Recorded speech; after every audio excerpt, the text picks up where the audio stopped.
Ok, cara, eu acho justo a gente falar, tipo, começar a conversar em relação a como é que foi a experiência de assistir a TGA, né? Que a gente assistiu junto.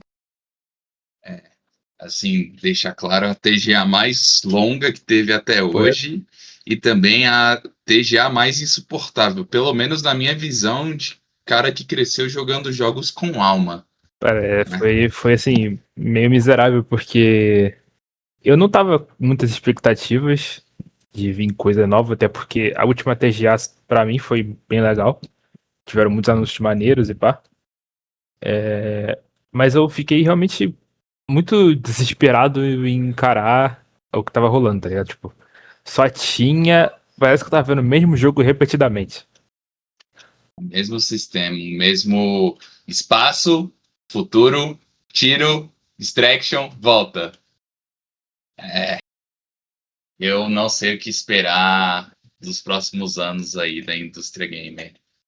Eu que cresci jogando Bote Supercão, que é inclusive o nome do meu cachorro em homenagem a esse jogo, foi tão importante para mim. Jogos como Mini Ninjas, que parecia que eu estava vivendo um filme da Disney, que eu era o herói, que eu me sentia importante. Não tem mais. E, e quem que a gente vai esperar que traga isso, né?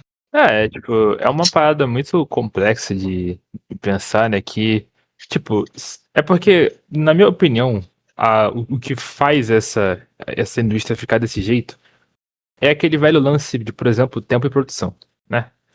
A gente tem o tempo de produção dos jogos sendo cada vez mais alto, porque cada vez tem mais dinheiro nos jogos e com mais dinheiro, mais tempo, mais escopo, mais ambição. Mas às vezes eu me pergunto, tipo, a que essa ambição, sabe? Pra o quê? Pra um mapa maior? Pra mais cutscenes parecendo que eu tô vendo um filme do Scorsese? Tipo, eu não sei se esse é o caminho que os videogames deveriam tomar como a coisa principal. Porque uma coisa é você ter um jogo cinematográfico. Sempre existiram jogos cinematográficos. Isso é Metal Gear fazia isso há muito tempo atrás. E mesmo assim, ainda um jogo cheio de alma, cheio de coração e que as pessoas amam. Por que que hoje em dia um jogo com o dobro do orçamento, com o dobro da qualidade técnica, perde, tipo assim, perde a coisa mais importante do jogo, que é você jogar e se divertir? Quando eu olho para quem está por trás dessas produções de hoje em dia, que videogame deixou de ser uma mídia, que era muito só diversãozinha, quem criava jogos não era levado a sério, não tinha renome. Videogames passou muito pelo que animes passaram também.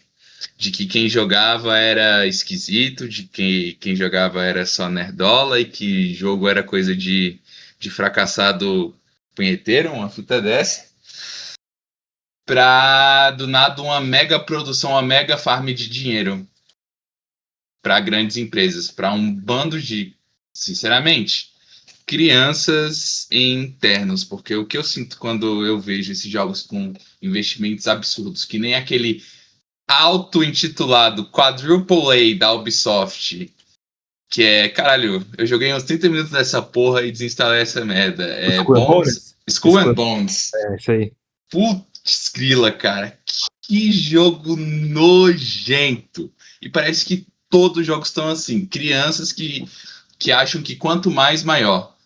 Quanto mais melhor, no caso. Porque mais área vazia de mapa, mais NPC, porém todos vazios, sem uma questline, sem algo para te prender a eles. Enfim, eu acho que o último jogo bom que eu joguei da Ubisoft foi talvez Assassin's Creed Black Flag, que eu fui jogar depois de velho só, ter oportunidade, há mais ou menos uns 6 anos aí. Cara, se a gente for falar de Ubisoft, eu tive uma experiência até recente com fazer o quê? Um ano, mais ou menos, que a última vez que eu joguei, porque eu parei pra jogar o Assassin's Creed Valhalla.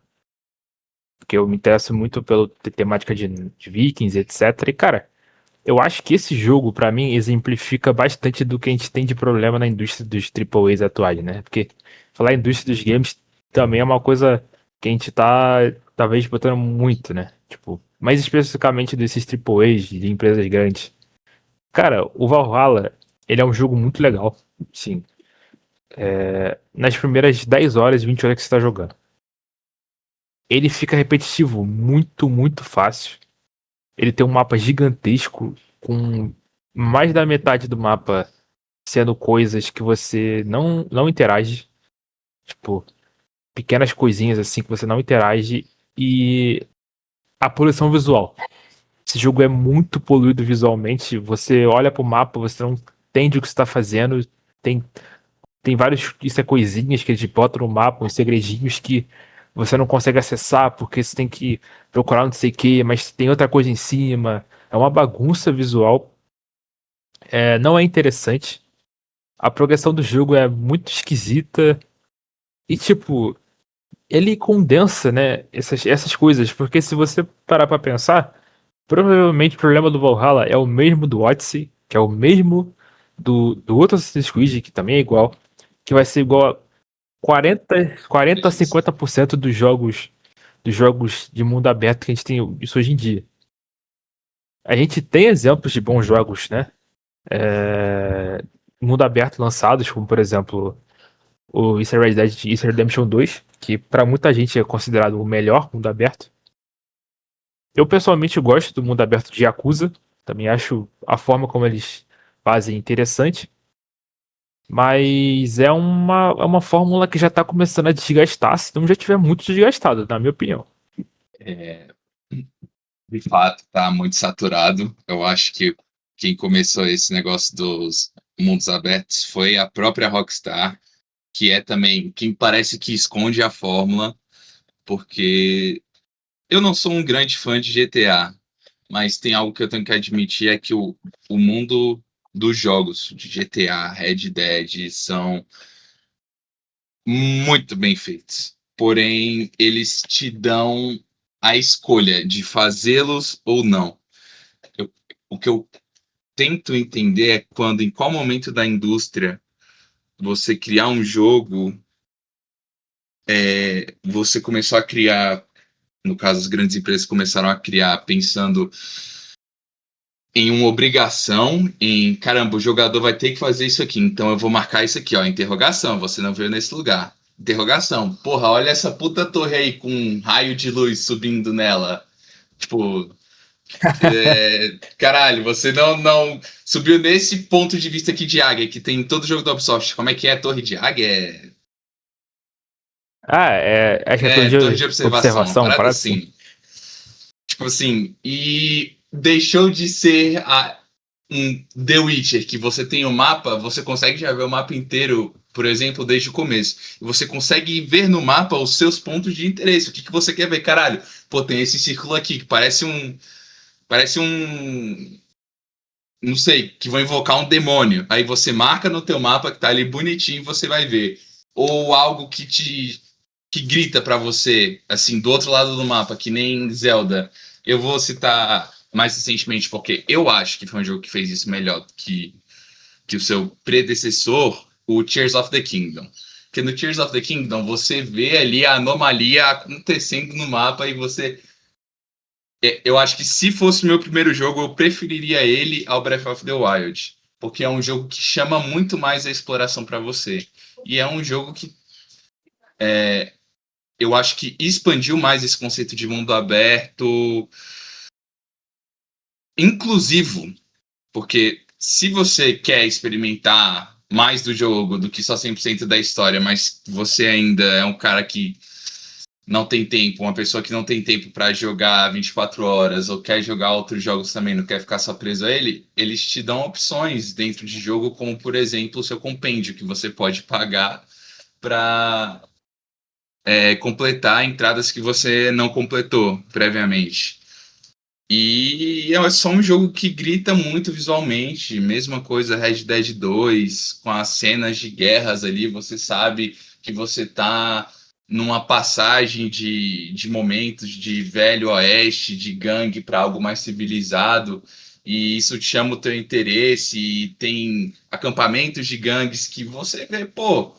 é um sinal de fumaça que tem no céu, basicamente? É, mas ali eles pegam e dão uma desculpa. Pô, precisa fazer uma fogueira para se aquecer. Por mais que ainda haja como um ponto de interesse gigantesco ali. Mas ainda é bem trabalhado e é uma escolha sua fazer ou não. Você não sente que você está ficando para trás, que você precisa daquilo. Entende? Entendo.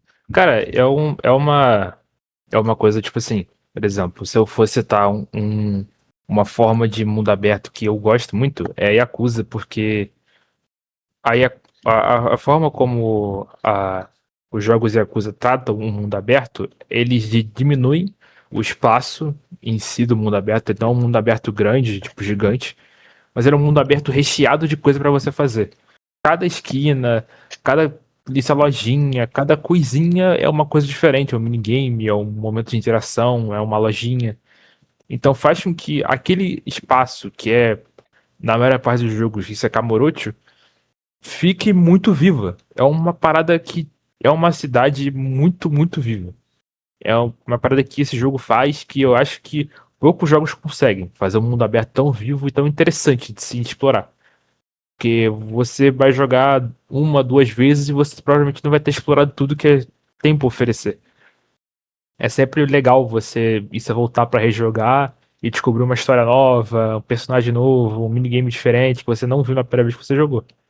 Então, assim, existem formas de fazer mundo aberto que não se limitem, né, a essa fórmula mundo gigantesco, coisa pra caramba no mapa e é isso, tá ligado?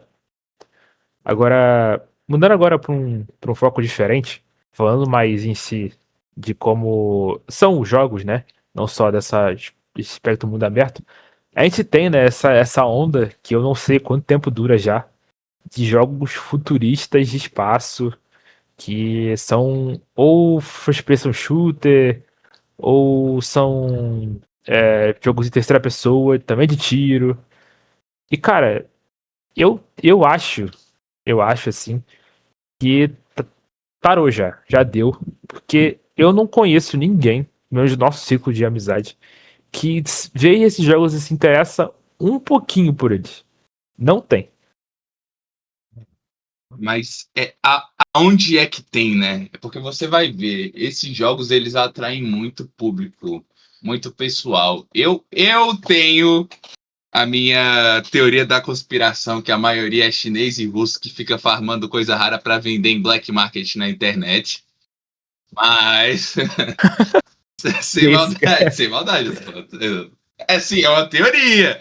É o que eu vejo muito. Por exemplo, o Path of Exile 2, que é um jogo incrível, mas a maior parte, tipo, ali dos 100 mil que entram, deve ser que uns 80 mil é chinês e russo, que fica vendendo coisa. Mas voltando para esse tema de espacial. Esse Ark Raiders que saiu recentemente, de todos, mano, que eu joguei, foi o menos pior. Parece que tem alguma alma ali dentro, alguma coisa ali que ainda te puxa, mas no final, depois de umas 40 horas, assim, umas 30 horas que você tá brincando, vai para aquela merda de caralho, eu joguei isso aqui antes, mano, em outro jogo. E eu não sei que onda é essa desses multiplayers que foram para esse lado, quando foi que deixou de ser, Lego para jogar com seu primo, ou, pô, fazer um próprio split fiction ali que é incrível, é um mundo de fantasia extremamente exagerado e caótico e com uma comédia própria, mas é uma indústria que virou um investimento, literalmente. São um bando de gente de alto escalão com dinheiro que está investindo no. Como, como que eu posso dizer isso? No tranquilo, entre aspas, no que sempre funcionou. Mas que a gente nota, principalmente esse ano, que já não está mais funcionando, mano. Que eles vão ter que dar uma virada, de repente mudar a diretoria. E é aí que entra os indies, que estão salvando para mim a minha experiência gamer. Sério. Como eu amo desenvolvedores com paixão, cara. De verdade. É, isso é verdade. Tipo, eu acho que é muito sobre. Cara, eu tenho alguma teoria minha de que essa onda de jogos assim só acontece por causa de dois jogos. Um é Battlefield e o outro é Call of Duty. Porque, na minha cabeça, todos esses jogos que aparecem em multiplayer de tiro desse jeito, ou tá tentando isso a copiar, isso a fórmula de isso de Battlefield ou de Call of Duty. Porque são dois jogos extremamente bem sucedidos, rentáveis, que basicamente formaram uma base para todo mundo que, sei lá, da sétima geração para frente. Sétima, talvez até da sexta. O pessoal ali do Xbox 360, do PlayStation 3, começou a viver aquele Sim. online. Toda essa geração que começou a jogar esses jogos cresceram procurando algo que tivesse um sentimento parecido com aquilo, com os lobbies de COD, os LODs de CDBF. E acontece que, por milhões de motivos, Call of Duty parece que a cada ano tá pior. Eu sei disso porque eu fui uma criança que cresceu com Call of Duty. Eu jogava muito o Black Ops 3 com meus primos no videogame, mas no local. E, cara, Call of Duty parece que toda vez que eu olho um trailer, eu olho uma gameplay do Call of Duty novo, parece que eu tô vendo o mesmo jogo pela 25ª vez. Mesmo os spin-off, às vezes, que eram por exemplo, o Modern Warfare, que era muito bem dito, também parece que tá caindo. Então, assim, é uma indústria, né? Aquela famosa indústria de jogos de futebol e tiro. Que é, o pessoal fala no Twitter que é ball and shooting. Basicamente, a rapaziada que gosta de jogar jogo de esporte e jogo de tiro só. Essa indústria, ela se sustenta hoje em dia única e exclusivamente por conta dessas pessoas que são players casuais, na maioria, que não estão muito preocupadas com videogame no sentido de, por exemplo, arte, dizer que nesse sentido de arte é muita coisa, mas mais que eles só querem jogos para relaxar. E o que relaxa eles é jogos de tiro, jogos de esporte. Então, eles são os que gastam dinheiro com jogos, então eles continuam lucrando milhões. Só que a gente tá vendo, a EA já tá passando por vários problemas por aí. Tá sendo notícia torta à esquerda que a EA tá com os problemas de venda, os FIFA da vida, os EFC já não estão mais vendendo tanto quanto vendia antes. Então, assim, a parada tá começando a ficar torta, os preços estão subindo a cada vez mais. Um jogo hoje em dia no PlayStation, que é onde eu jogo, um jogo novo tá R$ 400. Eu não sei quanto tá no Xbox, mas provavelmente deve estar algo parecido. A única plataforma que ainda vende jogos por um preço acessível é a Steam. Então, a maioria das pessoas tende a migrar por isso é para um PC, quando quer jogar ou quando quer gastar dinheiro. Então, assim, é uma coisa doida. É aí que vem os indies, né? Pra mim, que são a esperança que, às vezes, muita gente que aprecia videogame como uma forma de consumir mídia, vê neles como uma possibilidade de algo diferente, né? Por exemplo, o tão aguardado por muito tempo o Silk Song saiu e, na minha opinião, supriu as vontades de todo mundo que estava atrás, né? Silk Song não só supriu, como ultrapassou muita coisa. Eu ainda não voltei para terminar o jogo, eu vou voltar e eu vou jogar ele do zero. Vou jogar do zero para ter experiência pura dele inteiro, assim, em sequência. Porque agora eu acabei sendo hypado pelo Clair Obscur, que é inclusive incrível, e que sofreu uma injustiça de perder o prêmio Indie. Eu diria que isso foi, assim, para mim, um dos maiores tiros no pé do ano das premiações, assim. Mas os indies, os desenvolvedores independentes, ou desenvolvedores que até têm ali.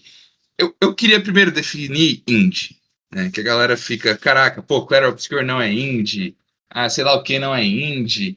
Porém, eu acho que indie vai muito além de dinheiro investido. Vai da liberdade que quem investiu dinheiro dá para o criador. Que eu acho que o que a gente chama de indie hoje era o mais básico do videogame na nossa adolescência, assim, na nossa infância.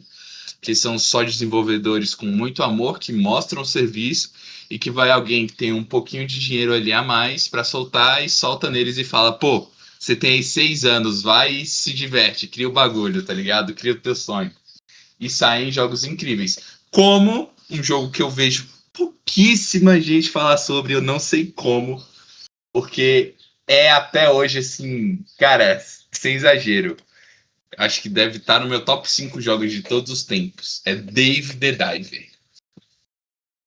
The Nossa, Diver. esse jogo entre Hollow Knight e Hollow Knight Silksong foi o que supriu curou a minha síndrome do PC Gamer. Que eu fiquei uns 2, 3 anos desde que eu joguei Hollow Knight o primeiro, pela primeira vez. Eu fiquei uns 2, 3 anos ali no limbo de LoL, Valorant, porque não tinha nada de verdadeiramente interessante e bom. No máximo, algo que a gente tem que falar depois também, que são jogos de indústria chinesa, tipo Black Myth Wukong, que é sensacional também. Mas enfim, não vou correr muito para isso agora. Voltando a Dave the Diver. Ele traz aquela fórmula, velho, antiga e simples de qualquer videogame. São gráficos simples, mas são mecânicas interessantes que te entretêm. E tem humor. Você sai, você pesca os peixes lá com teu arpão, você luta com os bossezinhos, um tubarão mais forte que aparece, uma lagosta meio lagosta, meio kraken, com uma boa sitezinha bem simples, mas que é interessante para quebrar o ritmo de cozy que o game traz. Aí você pesca durante o dia, durante a noite você faz sushi lá no restaurante do Bancho. Cara, é simples, mas é cheio de personalidade. É uma delícia. Eu acho que eu tenho umas 60 horas nesse jogo assim que eu fui direto. Foi da primeira vez que eu abri até 60 horas, assim, todos os dias, até a platina. Foi, nossa, uma experiência surreal. Justo. Assim, eu acho que tem um jogo indie que eu acho que a gente não pode deixar de comentar, que é o grande astro do momento, né?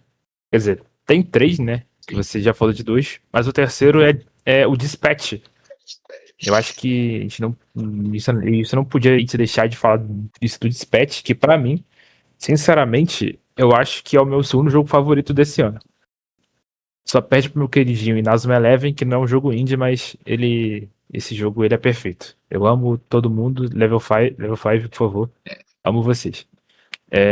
Mas, tipo assim, a questão é, tipo assim, Dispatch é um jogo que pra mim ele tem mais alma que muito, assim, 90% de tudo que foi lançado esse ano. Tipo assim, é um jogo incrível de comédia, com uma gameplay ao mesmo tempo divertida, ao mesmo tempo desafiadora em certas ocasiões, mas você consegue ver cada gota de suor dos desenvolvedores nesse jogo. Você consegue sentir, jogando o jogo, que ele é tudo aquilo que uma pessoa que gosta de videogame quer jogar. Ele tem uma história interessantíssima, personagens incríveis. Se você não gosta da Invisigrow, por favor, tome cuidado, porque falta de caráter é um problema grande da sociedade. Mas enfim, os indies eles têm esse potencial, mas eu acho legal também a gente pensar que um indie, ele não só, isso hoje em dia, né, principalmente, ele não só carrega, né, o lance do desenvolvedor, mas também de expectativas, porque, querendo ou não, eu sinto que tem alguns indies que eles levam em si uma expectativa muito gigante, porque as empresas lançam cada vez mais coisas horríveis, os players querem coisas novas, então os indies eles se tornam talvez até um pouco, não diria alvo, acho que não é essa a palavra, mas eles têm uma grande expectativa em cima. O que é bom e ruim, né? Porque você dá mais destaque para os indies, mas você também não reconhece o quão difícil é fazer um jogo. Porque, cara, não é. Você fazer um jogo indie, sei lá, com duas pessoas no máximo, três às vezes, desenvolvendo isso um jogo, cara, é um trabalho gigantesco. É um trabalho difícil, é um projeto de anos que muitas vezes, por não atingir as expectativas das pessoas, acaba sendo bombardeado, cara. Tipo, eu entendo uma coisa é você criticar o jogo pelas falhas dele, falhas construtivas, e outra coisa é você simplesmente bombardear o jogo porque o sistema expectativa é muito alto e você acha que todo indie tem que ser Hollow Knight. Tipo, calma aí. Não é assim. As coisas não funcionam desse jeito, entende? Isso é uma coisa que eu tenho pensado isso cada vez mais. Que eu acho que a reação do público para certas coisas é muito exagerada. Tem que ter um pouco mais de calma quando você está lidando com esse tipo de jogo.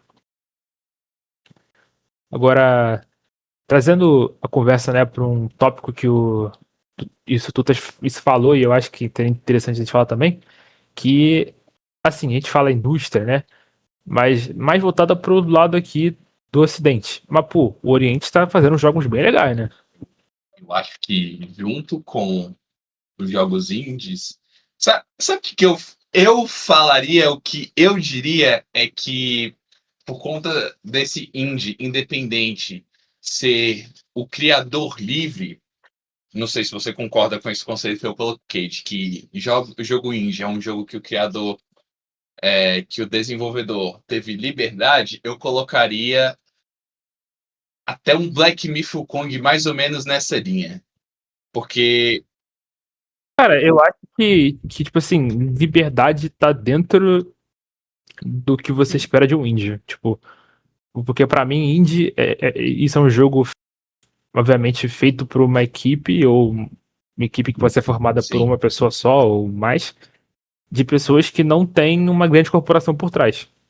Tipo, não tem uma Ubisoft da vida que tá planejando tudo por trás. É um jogo feito por desenvolvedores independentes, pessoas que não dependem de perfeito, grandes que empresas. no máximo tiveram um investimento maior de alguém que pôde soltar esse dinheiro, desprender esse dinheiro, ou que nem a galera faz o famoso Kickstarter, que é o salvamento, que é o que começa É, muitos jogos incríveis. Patreon também, Bloodstained nossa, é isso é possível. louco. Mas agora pro jogo que eu queria falar em específico, que foi um jogo que me ganhou do início ao fim.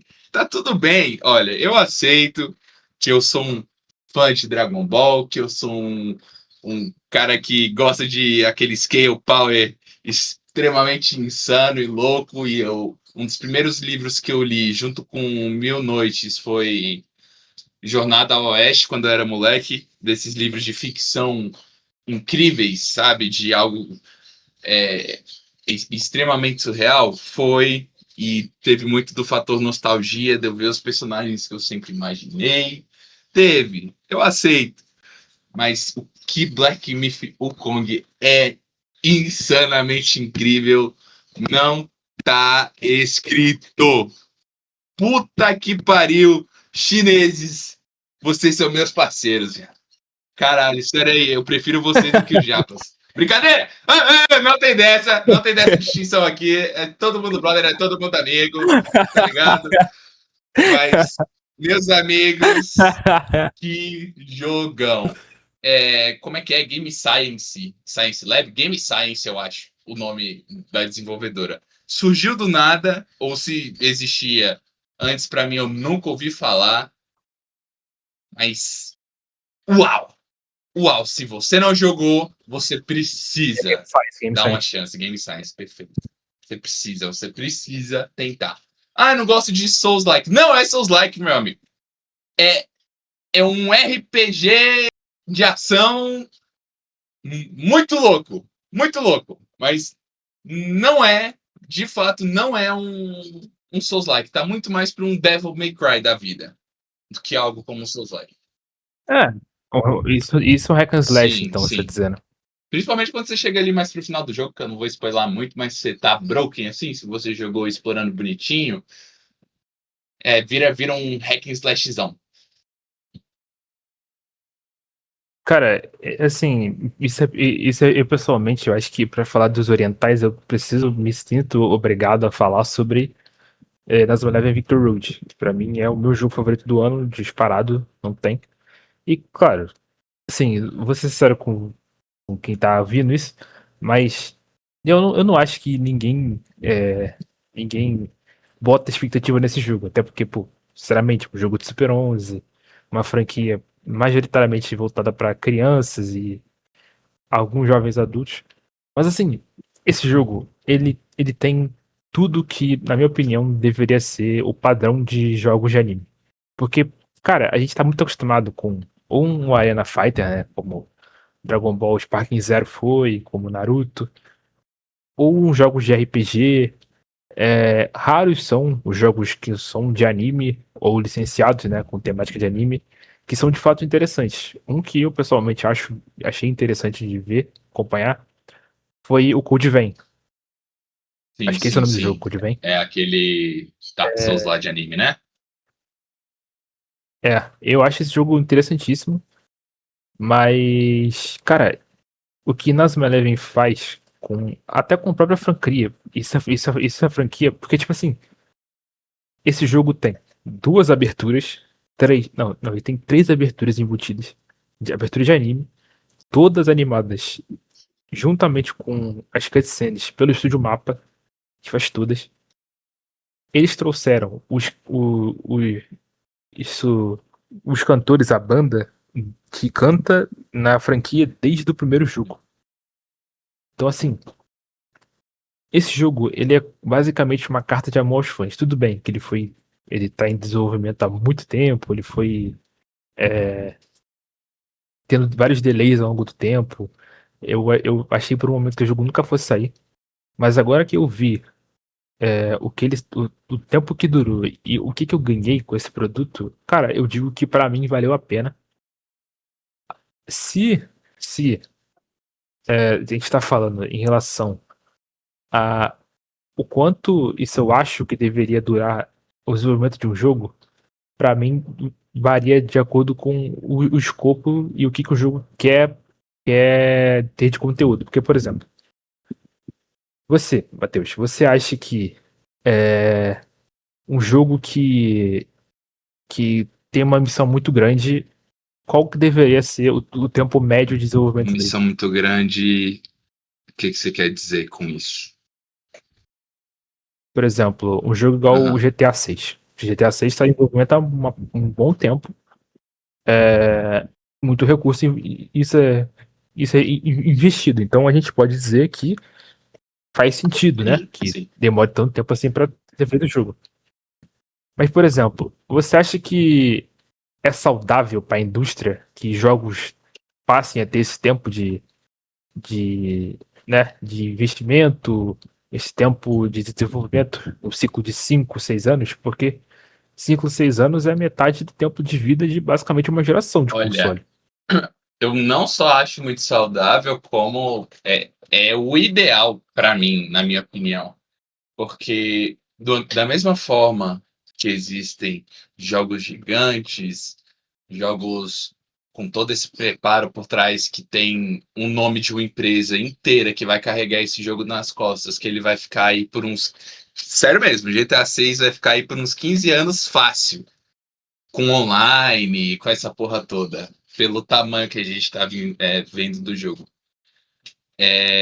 O problema maior para mim são os jogadores e a expectativa que eles colocam, porque a gente, nos últimos 10 anos aí, fomos acostumados a ver jogo atrás de jogo saindo sem parar. E jogos, com todo respeito, bem medíocres. Eu joguei Assassin's Creed, Unity, Origins, Odyssey. Joguei do Valhalla até a gente poder dar um beijo lá e roubar a mulher do nosso irmão. Só até essa parte.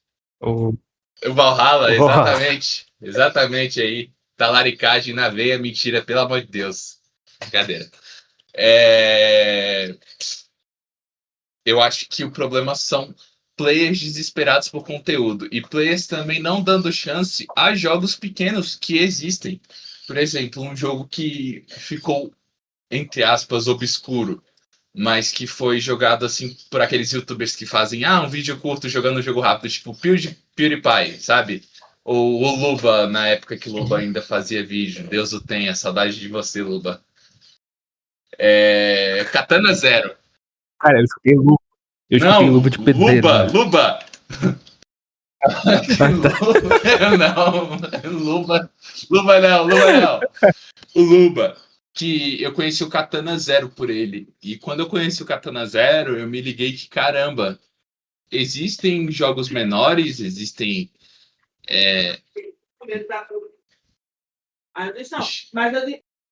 Enfim, existem jogos menores, existem jogos mais curtos, mas que ainda tem muito coração, muito amor por trás. E eu joguei o Katana Zero. Recentemente eu estou jogando um joguinho chamado Fields of Mistria, Coral Island, que são. Eu tô numa época que eu preciso mais de jogos cozy. Eu tô estudando muito e tal. Eu quero passar na UNB, que é a faculdade, que é a Universidade de Brasília, nesse ano. E eu preciso de mais paz. Então, estou investindo mais em jogos cozy. E eu tô vendo que, cara, tem uma maré de jogos assim pequenos que levaram pouco tempo para ser desenvolvidos que são incríveis, cara. Porque é uma parte da Steam que a maioria das pessoas não chega. E que quem chega normalmente chega porque um desenvolvedor deu muita sorte de, sei lá, um Reels dele bombar no Instagram, ou um Shorts bombar no YouTube, sabe? Uhum. Mas Cara, assim, eu acho que isso é a minha isso é a opinião. Isso, tipo assim, isso deveriam ter diferentes tipos de jogos, porque, por exemplo, a minha franquia favorita no que diz respeito a jogos grandes atualmente é Cyberpunk. Tipo, eu gosto muito de Cyberpunk, um dos meus jogos favoritos que eu já joguei. E eu acho que o tempo de desenvolvimento de Cyberpunk, tirando aquelas páginas de Yellow Hell e etc., foi um tempo que tecnicamente valeu a pena quando eu tive na mão o produto final, tá ligado? Tipo, o produto já todo pronto depois dos milhares de correções de bugs, etc. Eu ainda acho que para quem nunca jogou aí vale bastante a pena tentar. Eu pessoalmente não me importo com jogos que têm um desenvolvimento muito grande e que trazem um jogo muito bom, sabe? Tipo, que valem isso é que fazem valer a pena o tempo. O meu problema são, tipo, o meu problema é mais que há uma grande desvalorização desses jogos tempo mais curtos, sabe? Os jogos mais simples. Tipo, jogos que não são tão elaborados no que diz respeito a investimento. Por exemplo, o, isso é Príncipe da Pérsia, nossa, muito o da último que hora. saiu. Esse da Pet Rogue.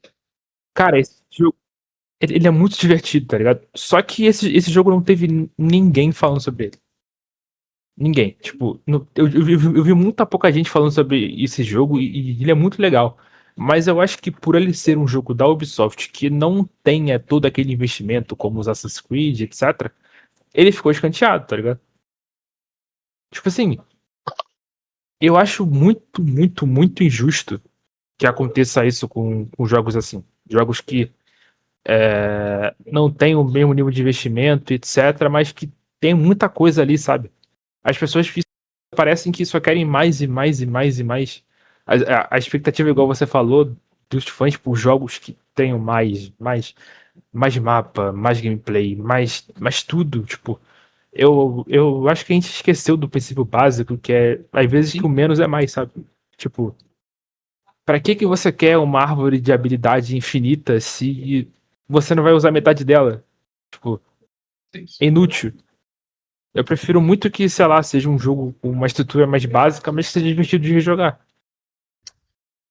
E se você for fazer algo com, por exemplo, árvore de habilidades gigantescas, que elas sejam coisas úteis ou coisas diferenciadas.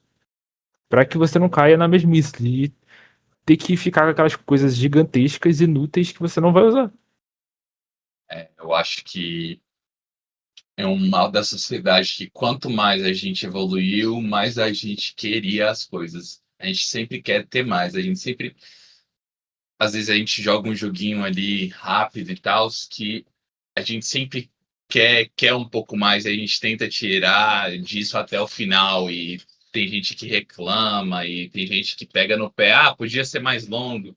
Só que não sabe apreciar a arte rápida, não sabe apreciar a coisa que vem. que te causa um sentimento, que você aproveita, nem que seja 1 horinha, 2, e passa, e que tá tudo bem, e que é mídia, é cultura, é mais parte da vida, né? E vão ter outros.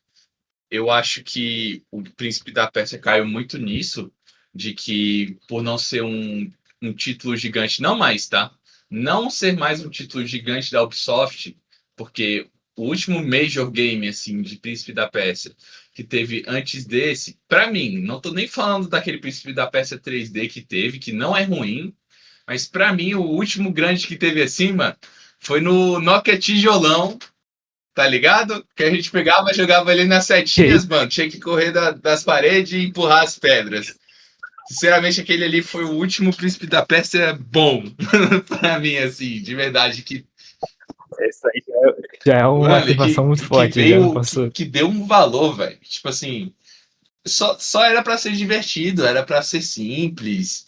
E pouca gente via, mas hoje é tudo controlado pelo veículo de mídia, velho. Ou você tem dinheiro bastante para pagar, ou você tem muita sorte de criar um conteúdo bom para notificar as pessoas do seu jogo, do que você está criando. E isso você ainda tem que contar com a sorte de você não cair no lado ruim de algum jornalista muito filho da puta que vai querer acabar com o teu jogo só porque tu não contatou ele. Ou porque você não deu a mídia para ele jogar, que nem aconteceu com o Silk Song, que a Team Cherry falou: não, a gente vai liberar para todo mundo ao mesmo tempo. Os players são tão importantes quanto vocês, até mais, entendeu? A gente tá, velho, no É, mundo, no mundo da mídia, que tudo ou a gente vê na internet com alguém muito foda que tem um renome, sei lá, metem o Keanu Reeves, contratam ele, o Terry Crews, que nem foi com o Cyberpunk, ou senão teu jogo só não vai bombar, velho. Só não vai aparecer, só não vai ter nome, infelizmente.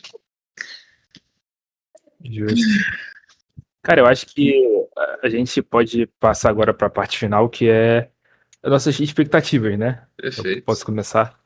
E assim, o que eu espero do futuro da indústria é. Eu sinceramente acho que daqui a alguns anos a nossa indústria de AAA ela vai explodir de alguma forma. As empresas vão parar de conseguir o dinheiro que conseguem, já está acontecendo, na minha opinião. Quando os grandes jogos de esporte cair, por exemplo, os EAs da vida, os FIFAs, os NBA, os 2Ks pararem de dar dinheiro, ou pararem de dar o dinheiro que eles querem que dê, quando as pessoas começarem a de fato ficar revoltadas com a forma como elas são tratadas, a parada vai mudar, eu espero.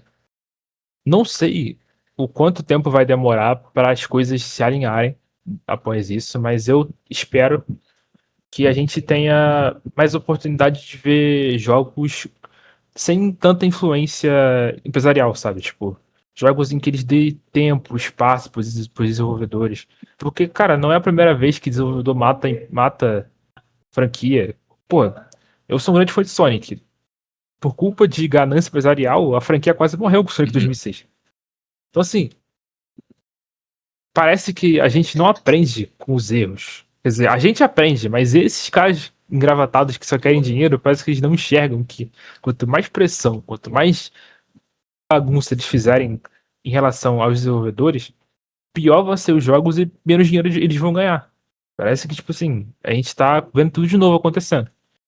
Eu espero que a gente tenha mais possibilidades, que saiam mais jogos.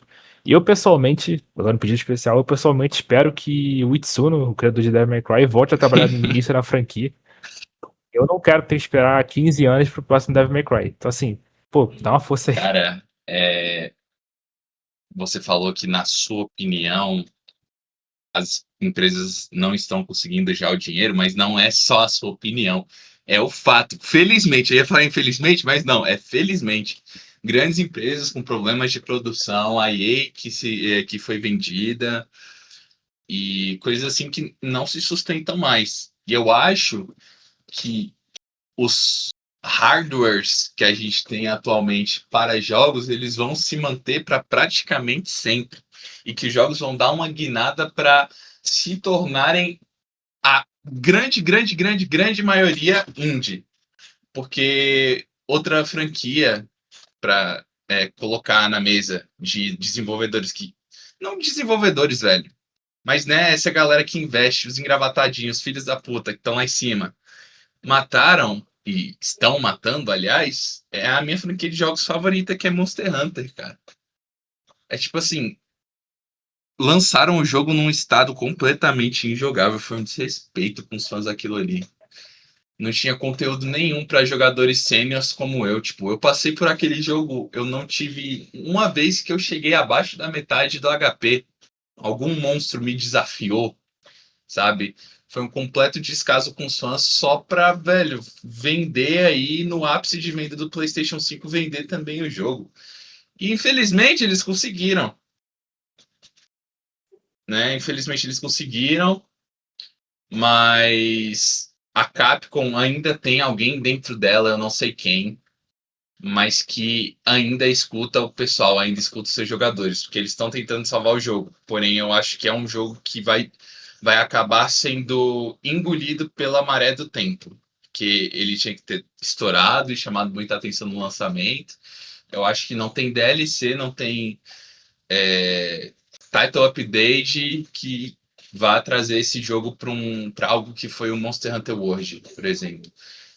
Era só tempo. É tempo. E o que eu espero da indústria para esses próximos anos é que os desenvolvedores possam ter tempo e possam ter oportunidades, mano. Desenvolvedores incríveis com mais oportunidades. Eu espero muito, muito mesmo ver mais fantasias incríveis, fantasias, tipo, que não precisam necessariamente fazer sentido, que nem tá vindo um jogo que eu tô esperando muito, que é o Crimson Desert.